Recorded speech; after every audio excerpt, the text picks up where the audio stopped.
గురుభ్యో నమః. ఓం అస్మద్ గురుభ్యో నమః.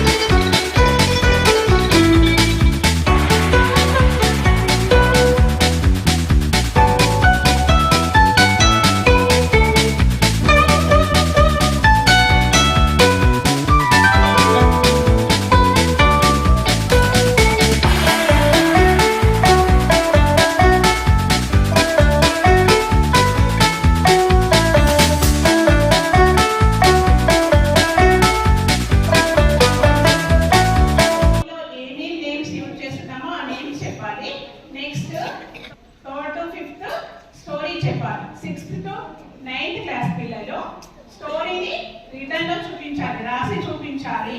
అర్థమైందా? లిజన్ నాన్న. Small story. రాజు ఉంటాడా అంటే మీ ఫాదర్ రాజుగా ఫీల్ అండి. ఓకే, రాజుకి ఏంటి ఫస్ట్ వైఫ్ సెకండ్ వైఫ్ ఇద్దరు వైఫ్ ఉంటారు. ఎస్, ఫాదర్ ధ్రువుడు.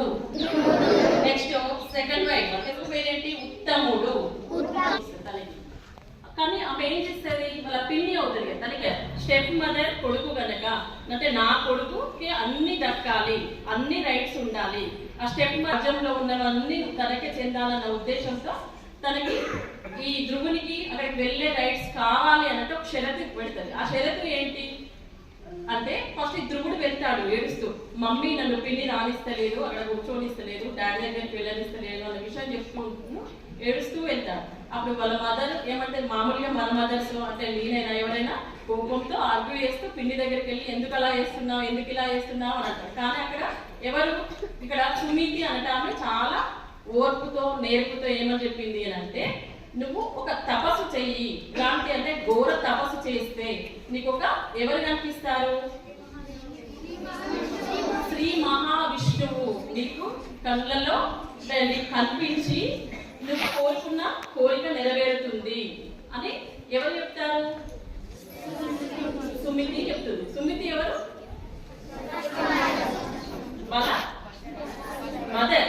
ఎవరు నాన్న, మదర్. అంటే ఫాదర్ దగ్గరికి వెళ్ళడానికి కూడా అప్పట్లో అంటే ఓల్డెన్ డేస్ లో ఎన్ని కష్టాలు ఉండేవి. ఇప్పుడు మాత్రం అలాంటివి ఉన్నావు, daddy ice cream mummy ice cream అనగానే మనకి ఫాస్ట్ గా వచ్చేస్తున్నాయి. దేవతలందరూ వచ్చి శ్రీ మహావిష్ణువుని వేడుకుంటారు. ఏమని, అతని తపస్సును ఆపండి, అతనికి మీరు వరం ఇవ్వాలి అనేసి అడగగానే శ్రీ మహావిష్ణువు ప్రత్యక్షమై అతనికి వరం ఇస్తారు. ఏమని వరం ఇస్తారు నాన్న, ధ్రువుడుగా ధ్రువ నక్షత్రం అంటారు. తెలుసా అందరికి? ధ్రువ నక్షత్రం అంటే విన్నారా ఎప్పుడైనా? నక్షత్రాలు సూర్య చంద్రుడు గ్రహాలన్నీ తెలుసు కదా మీకు. ఆ గ్రహాలలో నక్షత్రాల్లో ధ్రువ నక్షత్రం కూడా ఒకటి. అర్థమైందా? అతను చేసిన తపస్సు అతనికి ఎలాంటి ఫలితాన్ని ఇచ్చింది నాన్న? ఇప్పటికీ మనం గుర్తు చేసుకుంటున్నాం. అర్థమైందా? అంత గొప్ప వరాన్ని పొందాడు అతను. మరి ఎలా పొందాడు? ఊరికే ఆడుతూ ఎగురుతూ ఉంటేనా?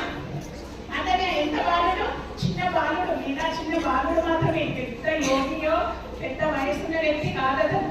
ఎవరినైనా చిన్న బాయ్. అంత చిన్న ఏజ్ లోనే వాళ్ళ నాన్న దగ్గర కూర్చోవడానికి, నాన్న ఒడిలో కూర్చోవడం కోసం ఘోరమైన తపస్సు చేస్తాడు అతను. అర్థమైందా? అలాంటి తపస్సు చేస్తే అతనికి శ్రీ మహావిష్ణువు ప్రత్యక్షమయ్యాడు, వరం ఇచ్చాడు. అతను నక్షత్రాల్లో వెలుగొందుతున్నాడు. మనం ఇప్పటికీ అతన్ని గుర్తు చేస్తున్నాడు. అవునా? మరి మీరు ఓటి చదవడమే, మనకందరూ ఎన్నో వేదాలు చదివి ఎంతగానో గ్రహించిన శక్తిని బుక్స్లలో పెట్టి చదవమంటేనే మనకు సాధనవుతుంది. అవునా? మనం ఫస్ట్ భార్య పేరు సుమితి, సెకండ్ భార్య ఫస్ట్ భార్య కొడుకు పేరు ధ్రువుడు, సెకండ్ భార్య కొడుకు పేరు ఉత్తముడు,